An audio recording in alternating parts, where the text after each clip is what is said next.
디가니까야 함께 보고 있습니다. 디가니까야 가운데 청정경이고, 청정경을 니간타나타 붓다 외도가 사후에 제자들이 서로 다투게 되고, 거기에 대해서 다툰 이유는 간단하죠. 나는 맞고 너는 틀렸다. 여기에 대해서 부처님께 말씀을 드리니까 부처님께서 부처님의 반열반을 암시를 하시면서 말씀을 하시는 거죠. 이 니간타나타 붓다의 경과 율에는 갖춰지지 못한 열반으로 나아가는 수다원과부터 아라한과까지에 이르는 그러한 가르침과 율이 아니고, 그 다음에 부처님과 부처님의 가르침, 그리고 상가의 경우에는 이제 그러한 것이 잘 갖춰져 있다. 범행이 만족되어 있다. 그 범행은 그로 인해서 온전한 것이 된다.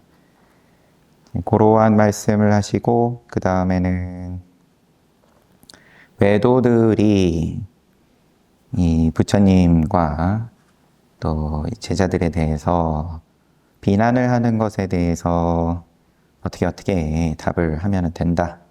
좀 구체적으로 또 말씀을 하십니다. 처음에 나오는 것이 안락에 머문다. 외도 출가자들이, 석시의 사문들은 안락의 추구에 전념하며 살아간다. 사사시주물을 받는 것을 가지고 시비를 한다. 시비야 이렇게도 하고 저렇게도 하고 하는 거지만, 거기에 대해서 부처님께서 그러면은 안락이 뭔지에 대해서 물어봐라. 그들이 말하는 안락이 뭔지. 안락이 결국은 염리, 이욕, 지멸, 적정, 승지, 정각, 열반으로 나아가는 것이 안락이고, 그런 입장에서 안락을 추구하는 것이 맞다. 더 구체적으로는 4가지, 초선부터 제4선에 이르는 4가지 안락을 부처님께서 말씀하시고, 두 번째, 석시 사문들은 고정되지 않은 법으로 살아간다. 이런 시비를 그러면은 외도들이 왜 했을까? 더듬어 보면 이때 여러 앞서의 다른 경에서든 여러 가지 경우에서 늘 나오는 이야기가, 이 세상이 자아가, 내가, 또는 이 세상이 상주한다, 영원하다, 아니면 영원하지 않다.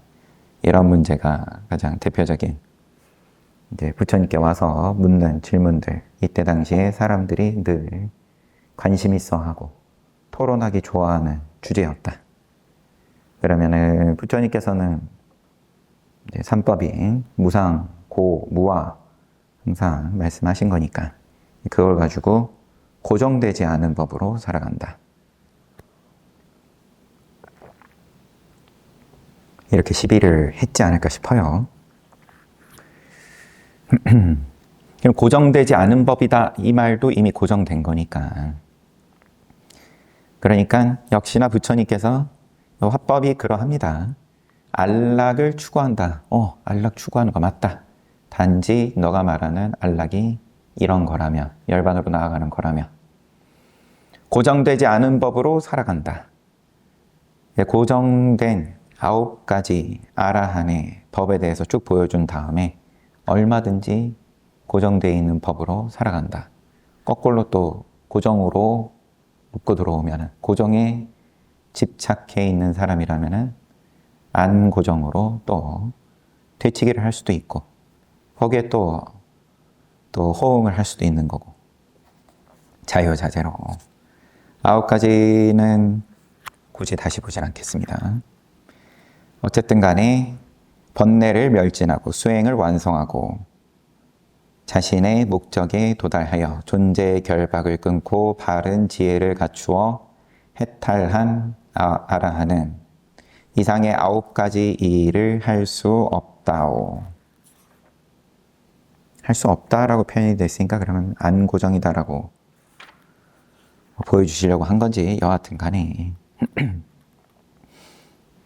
준다여 외도 출가자들이 사문 곧담하는 세 번째, 과거에 대해서는 한계가 없는 지견을 알려주지만 미래에 대해서는 한계가 없는 지견을 알려주지 않는다. 왜 그러냐? 미래는 모르는 거 아니냐?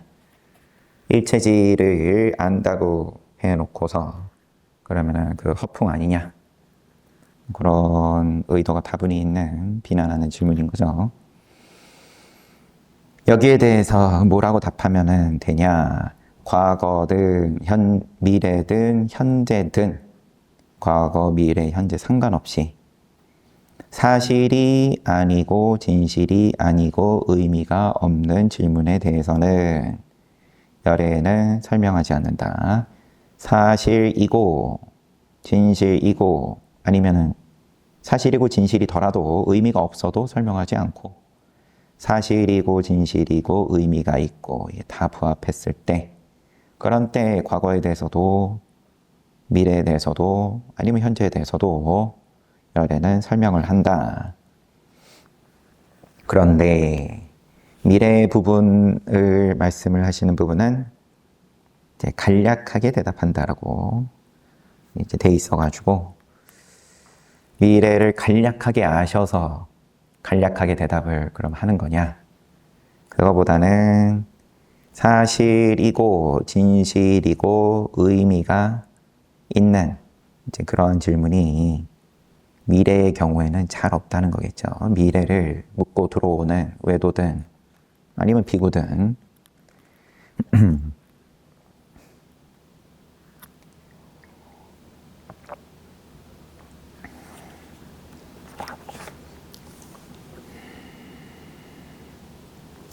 이렇게 네 가지인지 이야기를 하시고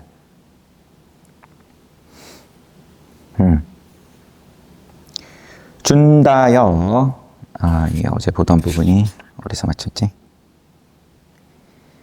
아무튼 뭐 한번 보겠습니다. 이와 같이 열애는 과거, 현재, 미래의 벽에 대하여 시의적절하게 말하는 자이며 사실을 말하는 자이며 의미 있는 말을 하는 자이며 법을 말하는 자이며 유를 말하는 자이다. 사실을 말하고 의미 있는 말을 하고 그리고 심지어 그것을 시의적절하게 한다. 때에 맞게 한다. 상대방에게 이익이 있는 경우에 그런 때만 말을 한다.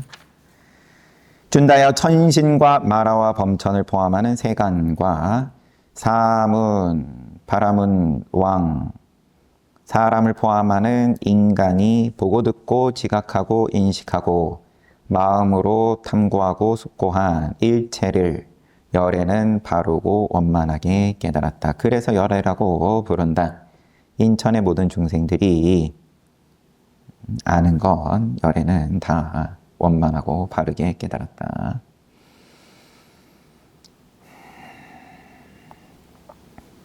준다여 열애가 위없는 바르고 평등한 깨달음을 원만하게 성취한 밤부터 성도하신 날 밤부터 무여 열반계에 입적하는 밤까지 가르치고 이야기하고 설명한 모든 것은 성도부터 열반하시는 날까지 가르치신 것은 모든 것은 진실한 것일 뿐 다른 것이 아니다. 그래서 열애라고 부른다. 준다여 열애는 말한 대로 행동하는 자이고 행동한 대로 말하는 자이다. 이와 같이 말한 대로 행동하는 자이고 행동한 대로 말하는 자이기 때문에 열애라고 부른다. 준다여 천신과 마라와 범천을 포함하는 세간과 또 쭉 인간 가운데 열애는 승리자이며 패배하지 않는 자이며 모든 것을 보는 자이며 전능한 자이다. 그래서 열애라고 부른다. 준다여 외도 출가자들이 존자여 다음 질문 열애는 죽은 후에 존재하는가? 이것은 실로 진실이고 다른 것은 거짓인가? 죽은 뒤에 열애는 이것도 외도가 묻는 대표적인 세 가지 질문 중에 하나였죠. 그러면 열에는 깨달은 자는 죽으면 어떻게 되냐? 아라한에 대해서 최고의 깨달음을 얻었다. 육사 외도들이 다 각자 학자가 자기가 깨달았다고 주장하는데, 그러면 깨달은 다음에는 윤회를 하냐? 아니면 윤회를 안 하냐? 아니면은 뭐 하는 것도 아니고 안 하는 것도 아니냐? 존재하여 열애는 죽은 후에 존재하는가? 이것은 실로 진실이고 다른 것은 거짓인가라고 묻는 경우가 있을 것이다. 이렇게 말하는 외도 출가자들에게는 존자여 세존께서는 열애는 죽은 후에 존재한다. 이것은 실로 진실이고 다른 것은 거짓이다. 라고 설명하시지 않았소. 라고 대답해야 한다. 대답을 안 하셨죠. 이런 질문들에 대해서는. 왜냐하면 있다 없다에 이미 집착을 한 질문들에 대해서는 있다고 하든 없다고 하든 존재에 대해서, 유에 대해서 이미 긍정을 하는 거기 때문에. 존자여 외도 출가자들이 존자여 열애는 죽은 후에 존재하지 않는 것인가? 이렇게 물을 때는 열애는 죽은 후에 존재하지 않는다 라고 설명하시지 않았소라고 대답해야 된다. 네 가지 경우. 열애는 죽은 후에도 존재하기도 하고 존재하지 않기도 하는 것이, 않기도 하는가? 여기에 대해서 설명하시지 않았소라고 대답해야 된다. 네 번째, 존자의 열애는 죽은 후에 존재하는 것도 아니고 존재하지 않는 것도 아닌가? 여기에 대해서 설명하시지 않았소라고 대답해야 된다. 그러면은 외도 출가자들이 사문 곧다마는 서거머니 부처님은 왜 이런 것을 설명하지 않는가라고 묻는 경우가 있을 것이다. 너네 스승은 그걸 몰라서 대답 안 한 거 아니냐? 존자여 이렇게 말하는 외도 출가자들에게는 존자여 이런 것은 의미가 없고 진리와 무관하며 범행의 토대가 아니며 염리, 이욕, 지멸, 적정, 승지, 정각, 열반에 도움이 되지 않소. 열반으로 나아가지 않는 것이다. 그래서 그것을 설명하지 않으셨소. 사문고따마는 어떤 것을 설명하는가? 그러면은 사성제 이야기하면 된다. 고성제, 집성제, 멸성제, 도성제 이거 설명하셨다 라고 말하면 된다. 사문고따마는 왜 이것을 설명하는가? 라고 물으면은 이것은 의미가 있고 진리에 관한 것이고 범행의 토대이고 염리, 이욕, 지멸, 적정, 승지, 정각, 열반에 도움이 된다. 그래서 세존께서 이것을 설명하셨소. 이렇게 대답하면 된다. 이익을 가져다 주는 질문, 이익을 가져다 주는 말씀을 하셨다. 그 이익이 뭐냐? 열반으로 나아가는 거다. 괴로움을 소멸하는 거다. 거기에 대해서만 말씀하셨지. 자아가 내지는 세계가 상주하냐 안 하냐, 열애는 죽은 다음에 존재하냐 안 하냐, 이거는 어느 쪽으로 얘기를 하든 이익이 없다. 의미가 없다. 아닌데, 내가 지금 궁금한데, 내가 지금 너무 궁금하고, 그럼 그 궁금증을 해결해 줄 수 있고, 아니면은 사람들이 역시 서가모니 부처님은 아시는구나, 다 아는구나, 믿음을 내자, 그런 거 의미 아니냐, 이렇게 또 물을 수 있죠. 그 의미 아니다 이거예요. 그것은 이익이 없다. 열반으로 나아가지 않는다. 신통을 보이지 말라고 말한 것하고 다를 게 없다.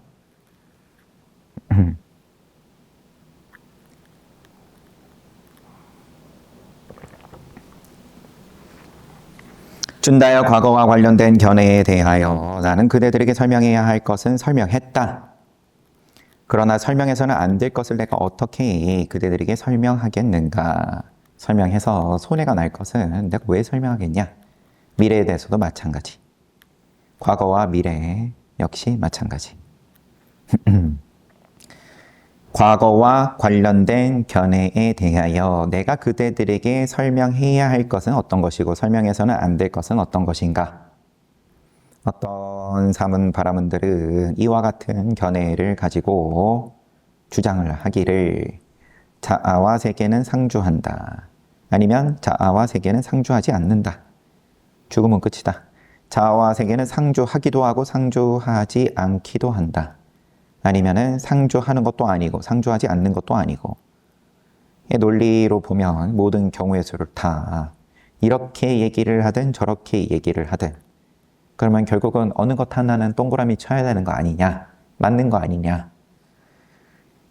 그렇지만 어떤 주장에 대해서도 더 있어요. 자아와 세계는 자신이 만든 것이다. 아니면 다른 것이 만든 것이다. 자신이 만든 것도 있고 다른 것이 만든 것도 있다. 자아와 세계는 자신이 만든 것도 아니고 다른 것이 만든 것도 아니다. 우연히 발생한 것이다. 고락은 상조한다. 고락은 상조하지 않는다. 쭉 네 가지. 고락은 자신이 만든 거다. 다른 것이 만든 거다. 네 가지. 나는 이 문제에 관하여 이렇게 말한다. 존자여, 그대는 자아와 세계는 상주한다 라고 주장했는가? 그들이 이것은 실로 진실이고 다른 것은 거짓이다. 내 말 맞습니다. 라고 주장하는 것을 나는 허용하지 않는다. 긍정하지 않는다. 그 까닭은 무엇인가? 그 문제에 대하여 어떤 중생은 다른 관념을 가지고 있기 때문이다. 준다에 나는 이 문제에 대한 설명에서 나와 동등한 것을 보지 못했다. 나와 동등할 만큼의 이익을 주는 걸 보지 못했는데 어떻게 나보다 더 뛰어날 수 있겠는가? 그 문제에 대한 나의 설명은 뛰어난 설명으로서 내가 가장 훌륭하다. 제가 모든 경우들에 대해 앞서서 쭉 이야기를 한 자아와 세계는 상주하지 않는다. 여기에 대해서도 똑같이, 고락에 대해서도 똑같이 쭉 거기에 대해서 나는 허용하지 않는다. 동그라미 안 친다. 그렇다고 여기서 허용하지 않는다는 것이 꽃표 친다는 말도 아니에요.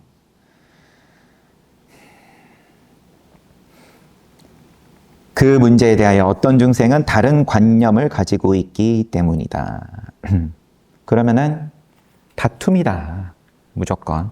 이 청정경의 시작이 니간타나타부타의 제자들이 다툼이 벌어지고 니간타나타부타의 법과 율이 그 다툼을 해소하지 못한다. 화합을 시키는 법과 율이 되지 못했다.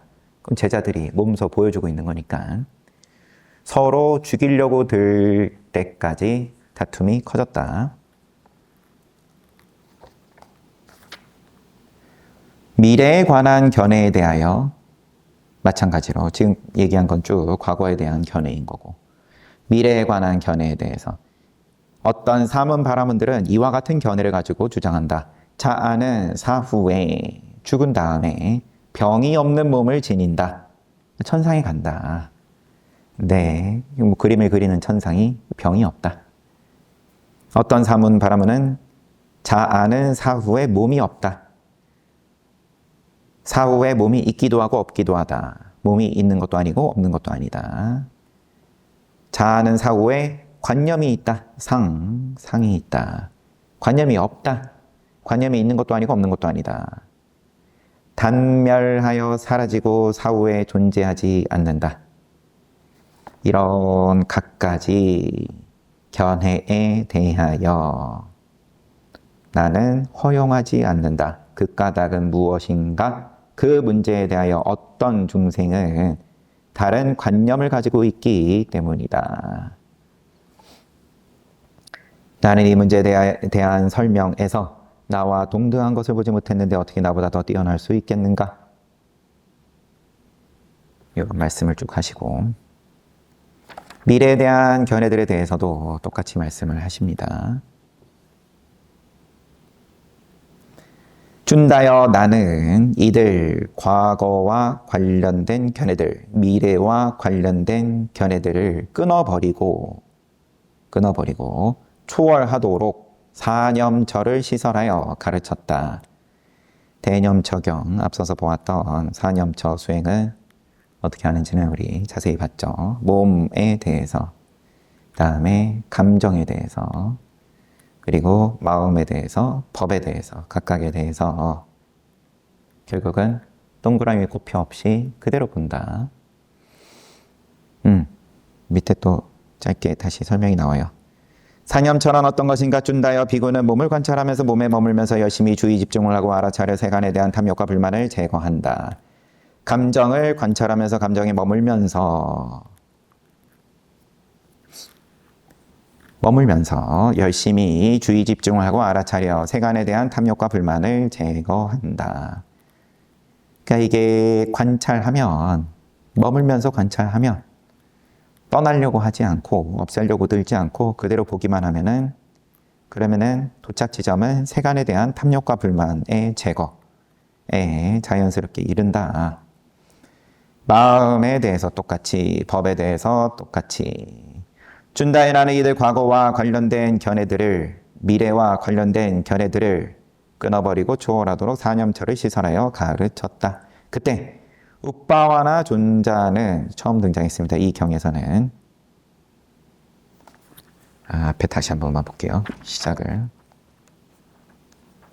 준다와 지금 아난다 존자하고 같이 둘이 와가지고 부처님께 묻고 쭉 부처님께서 설하신 장면이었고, 우빠와나 여기선 처음 나왔고요. 코끼리만큼 덩치가 컸다. 우빠와나 존자는 세존 뒤에 서서 세존에게 부채질을 해드리고 있었다. 그래서 우빠와나 존자가 세존에게 이렇게 말씀드렸다. 경이롭습니다. 세존이시여 희유합니다. 세존이시여 세존이시여 참으로 이 법문은 상쾌합니다. 세존이시여 참으로 이 법문은 더없이 상쾌합니다. 세존이시여 이 법문의 이름은 무엇입니까? 우빠와나여 그렇다면 그대는 이제 이 법문을 빠사디까라고 기억하라. 처음에 나왔던 빠사디까 내지는 빠사다까, 상쾌한, 유쾌한, 평안한. 세존께서 이와 같이 말씀하시다 우빠와나 존자는 세존의 말씀을 듣고 환희에 차서 기뻐했다.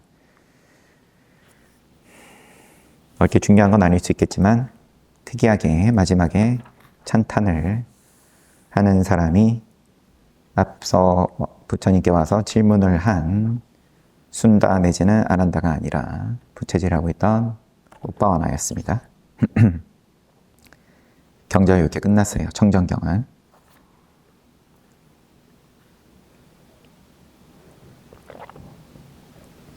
마지막 경이요. 디가니까야 가운데에서. 네, 마지막입니다. 싱갈라를 가르치신 경.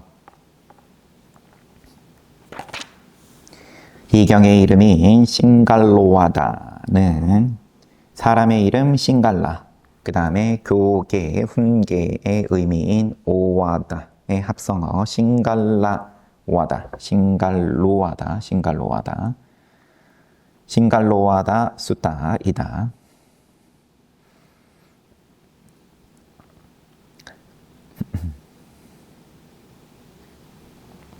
보니까는 부처님께서 제가자들의 삶에 무관심했던 것은 아니라는 것을 이 경이 잘 보여준다. 질문을 한 자가 이제 거사인 모양입니다. 정신사. 바로 본문을 보겠습니다. 이와 같이 나는 들었다. 한때 세존께서 라자카하에 있는 웰로와나 중림정사 깔란다 까니 와파 깔란다 까니 와파 주석 마가다국에 최초로 세워진 사원 중림정사로 알려진 곳이다. 깔란다 까니 와파만 중림정사는 아닐 텐데 여하튼 넘으셨습니다. 그때 거사의 아들 싱갈라까, 거사의 아들이에요. 장자의 아들입니다. 아침 일찍 일어난 라자가하 성에서 나와서 젖은 옷과 젖은 머리 차림으로 동방, 남방, 서방, 북방, 하방, 상방에 각각 합장 예배했습니다. 왜 젖어 있었을지 밤새 편하게 집에서 자고 나온 건 아닌 걸로 보이고요.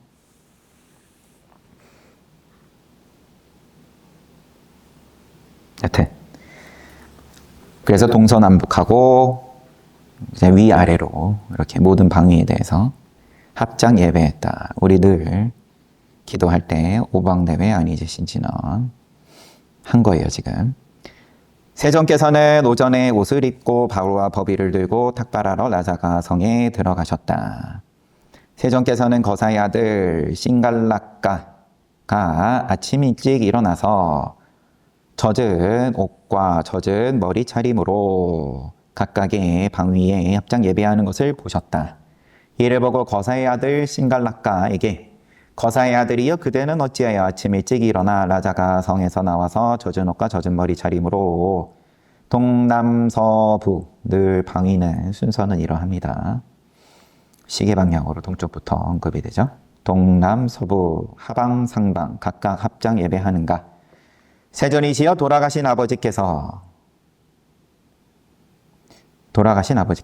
저에게 아들아 여러 방향에 예배하여라 라고 말씀하셨습니다. 세존이시여 그래서 저는 아버지의 말씀을 존경하고 존중하고 받들어 아침 일찍 일어나서 이렇게 했습니다.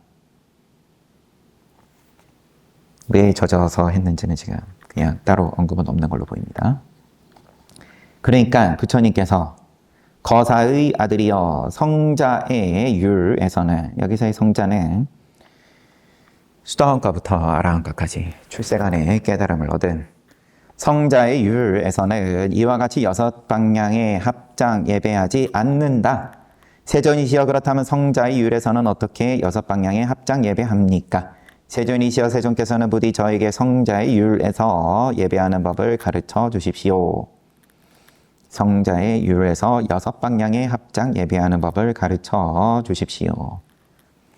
그러면 동서남북 하방, 동남서북 하방 상방 이렇게 여섯 방위로 예배를 하는 것에 집착을 하고 있죠. 부처님께서는 이런 경우에는 늘 그것을 부정하지 않으시고 그러면은 성자의 율은 이제 여섯 가지로 또 나눠서 아마도 말씀하시지 않을까 싶은데 긍정을 하면서 이거보다 더 너가 하는 것보다 더 좋은 거 있다. 더 맛있는 거 있다. 보여주면은 거기에 대해서 흔쾌히 긍정을 하게 만드는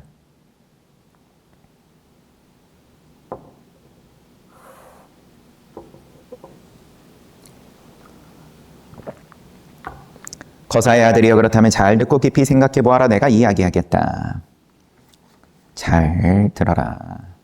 그렇게 하겠습니다. 세존이시여 부처님께서 거사의 아들이여 성자의 제자는 네 가지 더럽히는 업을 버린다. 네 가지 자기를 더럽히는 업을 버린다. 그리고 네 가지 이유로 인해 악업을 짓지 않으며 여섯 가지 재산을 탕진하는 파멸의 문에 들어가지 않는다. 그는 이와 같은 14가지, 4가지, 6가지 언급하셨으니까 14가지 사악함을 제거하고 여섯 방향을 보호하여 이 세상과 저 세상에서 승리를 얻는다. 그럼 지금도 좋고 다음 생도 좋고 이 세상과 저 세상에서 승리를 얻는다. 그는 몸이 무너져 죽은 후에 행복한 천상세계에 태어난다.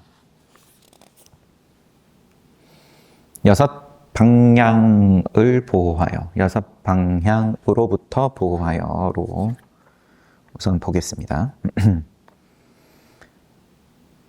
네 가지 자신을 더럽히는 업을 버리고 네 가지 이유로 인해 악업을 짓지 않고 여섯 가지 재산을 탕진하는 짓을 안 하고 재산을 탕진하는 파멸의 문에 들어가지 않고 구체적으로 어떤 것이 그가 버린 자신을 더럽히는 네 가지 업인가? 거사의 아들이여 살생, 도둑질, 사음, 거짓말 이렇게 이것이 그가 벌인 자신을 더럽히는 네 가지 업이다. 이렇게 세존께서 말씀하셨다. 다시 개성으로 살생하고 도둑질하고 거짓말하고 남의 아내를 범하는 이를 현자들은 칭찬하지 않는다네. 살도음방인데 순서는 위에 언급된 거랑 개성이랑 조금 다르네요. 성자의 제자는 어떤 네 가지 이유로 인해 악업을 짓지 않는가? 악업을 왜 안 짓냐? 성자의 제자는 욕망에 빠져서 악업을 짓지 않는다. 질문이 어떤 네 가지 이유로 인해가 조금 다듬으면 어떤 네 가지 이유로 인한 악업을 짓지 않는가라고 하겠습니다. 욕망에 빠져서 악업 짓지 않고 분노에 빠져서 악업 짓지 않고 어리석음에 빠져서 악업 짓지 않고 두려움에 빠져서 악업을 짓지 않는다. 이제 탐진치하고 두려움까지.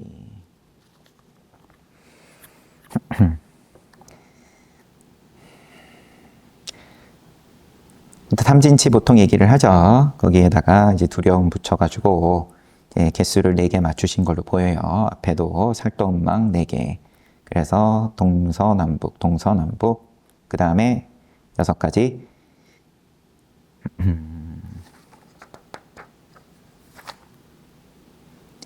어떤 것이 성자의 제자가 들어가지 않는 6가지 재산을 탕진하는 파멸의 문인가? 재산을 그러면 지킬 수 있는, 지키기 위해서 피해야 할 6가지.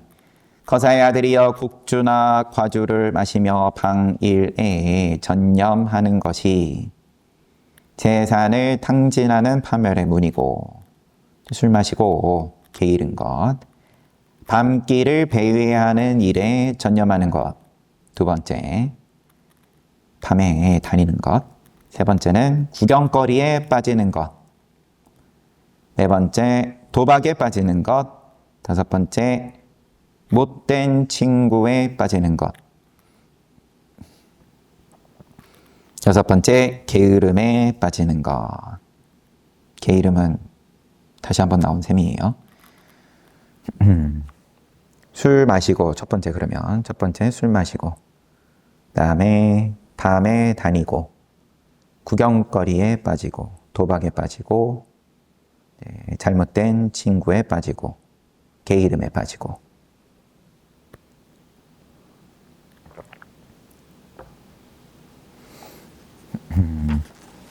곡주나 과주를 마시고 방일에 전념하면 6가지 재난이 있다. 또 여기서 6가지.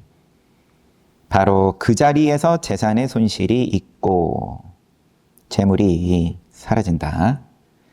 싸움이 잦아지고 병의 근원이 되고 악명을 얻게 되고 치부를 드러내고 지혜가 없어지나니 이러한 6가지 재난이 있다. 다음에 밤길을 배회하는 것에 전념했을 때 6가지 재난. 자기 자신을 지키고 보호할 수 없고 자녀와 아내를 지키고 보호할 수 없고 재산을 지키고 보호할 수 없고 범죄의 혐의를 받기 쉽고 헛소문이 퍼지고 많은 괴로운 일이 따른다. 그러면 이제 술을 마실 때도 그렇지만 계속 제일 1번은 재산의 손실이에요. 지키지 못한다. 여기는 죄송합니다. 밤길을 배회했을 때는 1번이 자기 자신을 지키지 못하고 자녀와 가족, 2번, 3번이 재산, 4번이 범죄 혐의를 받고 5번이 헛소문, 6번은 많은 괴로움, 기타 등등 괴로운 일 따른다. 구경거리에 빠졌을 때 6가지 재난. 1번, 놀이판은 어디에서 벌어지나 이러고 다니고 놀이판. 2번, 노래판은 어디에서 벌어지나? 3번, 연주는 어디에서? 4번, 만담은 어디에서? 5번, 자바라는 어디에서 치나? 악기겠죠? 그 다음 6번, 북은 어디에서 치나? 늘 그러고 찾아다닌다. 6가지 제안합니다. 도박에 빠졌을 때 승자는 원한을 낳고 남들에게 원한을 산다. 패자는 재물을 잃고 한탄하고. 3번 재산에 손실이 있고. 4번 법정에서 한 진술이 효력을 미치지 못한다. 사람들이 믿지 않는다. 신용이 떨어진다. 5번 동료와 친구들이 경멸한다. 멀리한다. 멀어진다. 6번 노름꾼은 가족을 부양하지 못한다고 해서 청혼하지 않는다. 청혼 받지 못한다. 이러한 6가지 재난이 있다. 못된 친구를 사귀었을 때, 못된 친구에 빠졌을 때 6가지 재난. 노름꾼 1번, 2번 남봉꾼, 술꾼, 사기꾼, 협잡꾼, 폭력배. 이러한 자들이 친구가 된다. 개 이름에 빠졌을 때 6가지 재난. 춥다고 일을 안 하고, 덥다고 일을 안 하고, 늦었다고 일을 안 하고, 빠르다고 일을 안 하고, 배고프다고 일을 안 하고, 배부르다고 일을 안 한다. 여기서는 아직 시작을 못했지만 학생들 공부시킬 때 항상 듣는 이야기였어가지고 여러 가지 핑계를 대면서 안 하니까 새로운 재산은 생기지 않고 얻은 재산은 줄어든다. 개 이름에 빠지면 이와 같은 6가지 재난이 있다. 이 같은 내용이 쭉 개송으로 이어지는데 이거는 생략하겠습니다. 거사의 아들이여, 다음 내 부류는 친구처럼 보이는 적이라는 것을 알아야 한다. 친구를 더 강조를 또 한 번 더 하십니다. 하면서 이어지는데 이거는 다음 시간에 또 보도록 할게요. 그래서 방일하지 말아라. 이거는 열반에 드실 때까지 부처님께서 강조하신 거고, 그 다음에 친구 관계 역시 되어놨다가 어쩌다가 그러면 그렇게 부처님을 죽이려고까지 하다가 산채로 와비지옥에 떨어졌냐? 신통으로 이제 부와 명예를, 명성을 구하고, 그 다음에 또 부시 공양을 구하고. 첫 번째, 좀 2개 섞어서 말을 해버렸네요. 신통에 집착을 하고, 그 다음에 다른 한 가지가 보시 공양, 그 다음에 명예에 집착하고, 그리고 세 번째가 이제 잘못된 인연을 가까이 했다. 친구들을. 그럼 친구 탓하는 거냐? 그거는 당연히 아닐 테고, 나는 괜찮은데 잘못된 인연을 만났다 라기보다는 어차피 끼리끼리인데 끼리끼리인 거를 알 것 같으면 그러면 그냥 혼자 지내라. 내가 지금 업식이 그러해서 그런 인연들이 자꾸 모인 것 같으면 이익이 되지 않을 그럴 인연들은 차라리 혼자 지내기만 못하다. 그러면서 친구처럼 보이는 적 4가지 또 어떤 말씀하실지는 다음에 보고